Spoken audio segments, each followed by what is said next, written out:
Soon. Joining us now, Commander of U.S. Northern Command, General Terrence O'Shaughnessy. He is leading the war against COVID-19 for the Department of Defense and directing the Pentagon's operations in support of FEMA. General, thank you so much for joining us. Obviously, on many levels, this is a national security issue. Tell us what your teams have been able to do, what the DoD has been able to do to shore up this country in the fight against the virus. Yeah, thank you, Mika. Right now, we have over 16,000 airmen, soldiers, sailors, Marines all over this great nation that are providing support right where they need it, on the front lines with our healthcare workers. And whether it's New York City or it's some of the other states that we're in, we're there to provide what do the state and local officials need. We're there to provide them the assistance and the relief valve in some cases. But this is a war, and this is a campaign that we're on.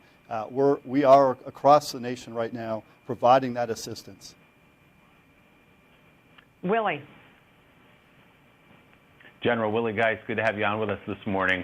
There are sites in New York City, for example, that most New Yorkers have never seen before. Floating hospitals, sailing into New York Harbor past the Statue of Liberty, field hospitals in Central Park. The Javits Center turned into a field hospital as well.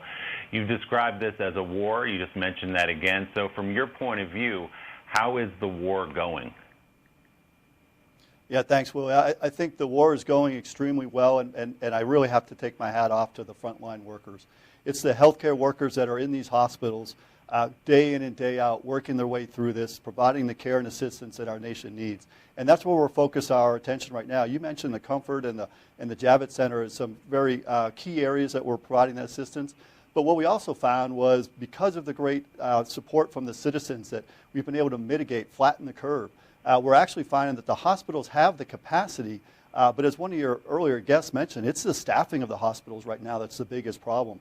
And so we're not only manning the Comfort, manning the Javits Centers, but across the nation, we're also pushing our doctors and nurses and med techs forward into the hospitals. In New York City alone, we're in 10 different hospitals there with over 500 doctors and nurses in Queens and Bronx and Brooklyn and Manhattan. Providing that assistance that they need right now. And I'll give an example in Newark. Our team went into a hospital in Newark. They have 664 staff members there. Over 200 of them had called in sick that day. And so we're providing that assistance that is needed on the front lines for those healthcare workers. When the Comfort came to New York City and when the Javits Center was set up as a field hospital, as you know better than I do, General, they were supposed to take some of the pressure off New York City hospitals that would be overwhelmed by COVID patients. That didn't quite happen, and so then they were opened up to COVID patients. Did you view that as a good sign that perhaps the hospitals in New York City were doing better than we thought they would be doing and therefore didn't need that additional relief from the Comfort and from the Javits Center? Absolutely. This is a success story.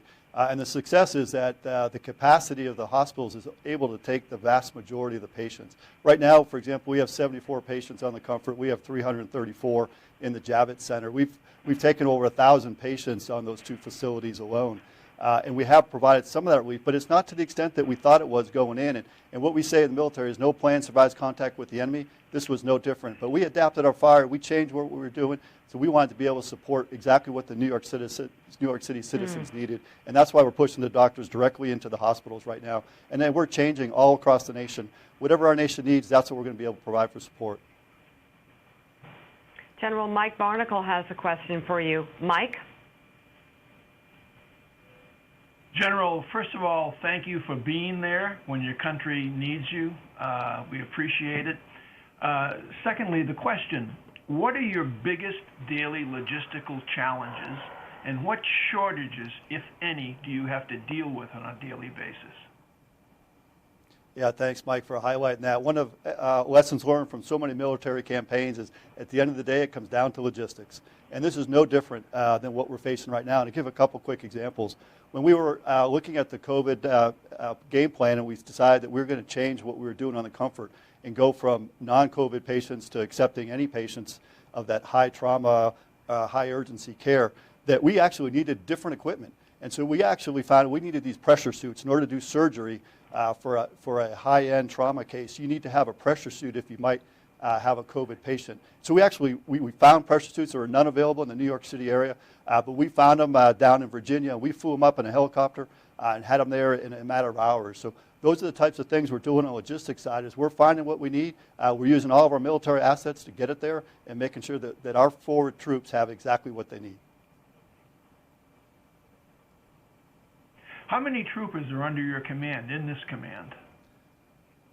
Well, specific to this mission set, we have 16,000 that are forward deployed right now on this mission set, but we also have a critically important mission defending our homeland. And that's what we do day in and day out, and it doesn't change just because we're fighting the COVID virus as well.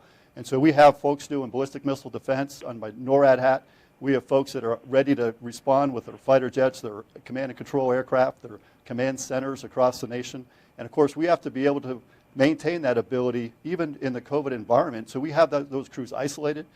We have the teams that are making sure that we have what we call mission assurance because we can't stop defending our homeland. And we've seen with the Russians, for example, twice in the last couple of weeks, they've flown their aircraft close to our great nation, and we've had to respond to them. And so we have not missed a beat. We're making sure we have no vulnerabilities, and we are there to defend our nation.